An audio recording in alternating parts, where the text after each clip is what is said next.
Dan kita langsung bergabung dengan jurnalis Kompas TV Alfian Rahman dan juru kamera Misbahul Munir di Rumah Sakit Bayangkara, Surabaya, Jawa Timur. Selamat siang Alfian.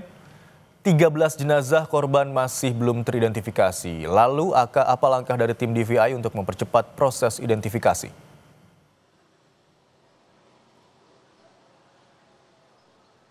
Ya, selamat siang Imron dan juga saudara. Memang betul ada 13 kantung jenazah hingga saat ini masih belum dapat teridentifikasi di Rumah Sakit Bayangkara oleh tim DVI Polda Jawa Timur. Namun yang kami dapat informasikan terbaru memang dari petugas yang tim DVI Polda Jawa Timur sendiri melakukan proses identifikasi non-stop begitu selama 24 jam dan tidak hanya berasal dari tim DVI Polda Jawa Timur namun juga berasal dari Dokkes Polda Jatim, bidang DVI Mabes Polri hingga tenaga forensik dari berbagai macam instansi termasuk juga melibatkan dokter ahli di bidangnya. Ini salah satu upaya yang dilakukan oleh tim DVI Polda Jawa Timur untuk mempercepat proses identifikasi dari 13 kantung jenazah yang memang hingga saat ini belum teridentifikasi dan juga mempermudah proses informasi begitu kepada keluarga korban yang hingga saat ini juga kami masih memantau ada beberapa keluarga korban yang masih terus bertahan di Rumah Sakit Bayangkara untuk menanti jawaban begitu atau keputusan ataupun hasil dari identifikasi lanjutan yang kami dapat rangkum begitu hingga saat ini sendiri Imron dan juga saudara 51 korban meninggal dunia sudah berhasil diidentifikasi dari 54 kantung jenazah di mana Rumah Sakit Bayangkara sendiri menerima sebanyak 67 kantung jenazah yang hingga saat ini jika kita kurangkan atau kita kalkulasi begitu Imron dan juga saudara masih terdapat 13 kantung jenazah yang masih dalam proses identifikasi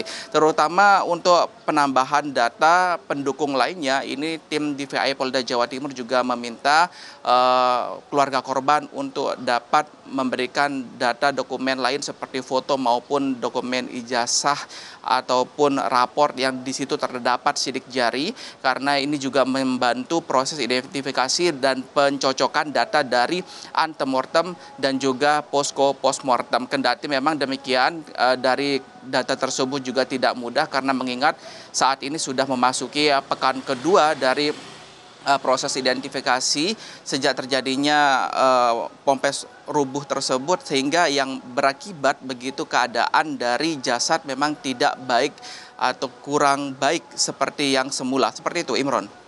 Alfian, hingga saat ini polisi tengah menyelidiki kasus runtuhnya Pondok Pesantren Al-Khozi ini. Lalu apakah sudah ada pihak yang diperiksa, siapa saja atau bahkan sudah ada penetapan tersangka dalam kasus ini?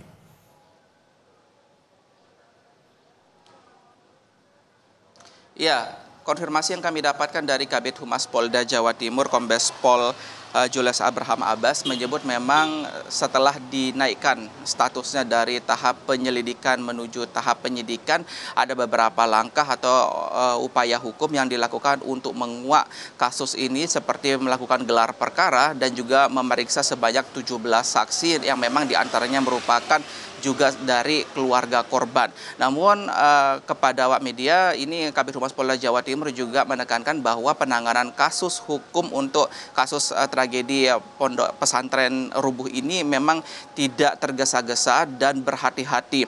Ini karena dalam saat ini masih dalam proses identifikasi yang juga bagi penyidik juga menjaga perasaan dari keluarga korban. Namun informasi terbaru yang kami dapatkan untuk mulai Senin besok sudah dilakukan atau akan dilakukan begitu penyidikan mendalam dengan turut memanggil saksi-saksi tambahan. Ada beberapa surat yang sudah dilayangkan oleh pihak penyidik termasuk juga nanti akan meminta keterangan dari saksi ahli terkait penjelasan dan penjelasan terkait apa yang terjadi sebenarnya termasuk juga dari pihak penyidik juga sudah mengambil beberapa sampel puing dan juga dari reruntuhan tersebut untuk diteliti lebih lanjut oleh tim penyidik dari Polda Jawa Timur. Tentu kami akan terus mengawal kasus ini Imron dan juga saudara dan kami akan mengabarkan bagaimana informasi terbaru begitu jika memang sudah ada update dari pihak penyidik Polda Jawa Timur. Imron.